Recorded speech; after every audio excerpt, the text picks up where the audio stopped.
tingnan mo tong nasa feed ko. Bakit? Totoo ba, Miss Salcedo, na nabuntis ka kay Jeremy? Uy, Nang kasal bakit ka ka sa na... ibang lalaki? Ba't na-post yan? Oh my God! Sino nag-post nito? Hindi ko alam Ninang, mukhang poser yung account eh. Ay, di ba natin pwede niyong i-report para matigil niyang pagpapalabas niyan? Too late na po Ninang eh. Sobrang dami nang nag-share, iba't ibang accounts, iba-ibang apps. Oh, no. They posted it just a few hours ago pero viral na sa social media. Cause anong sabi ng mga tao sa Huwag ka nang comments? magbasa. Gusto kong malaman anong sinasabi nila. Maraming nang babash sa'yo, okay?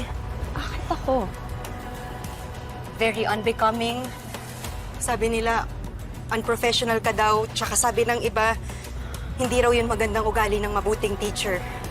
Bakit naman nanguhusga agad sila? Hindi naman nila alam yung buong pangyayari. I know. Hindi nila alam na may pinagdadaanan ako. Bakit ako pa yung pinapalabas na masamang tao? Nakuha? Thank you for the information. I appreciate it.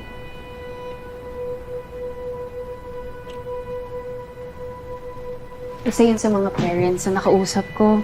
So apparently, after the viral video, mas madami ng parents ang nagpo-pull out ng mga anak nila sa school. That's good news. Pero hindi naman ako nagulat, Eunice. Because that's tried and tested in business. Yung pagsira ng credibility and reputation ng competition. Pero, hindi lang yun yung good news ko sa'yo. May possibility daw na magsara yung school ni na Christy. What? How did you know? Yung isa kasi sa parents na nakausap ko, kilala yung owner ng building na pinagre-rentahan ni na Christy. So apparently, the owners are ultra-conservative. So when they found out na sangkot si Christy sa scandal, they got so pissed.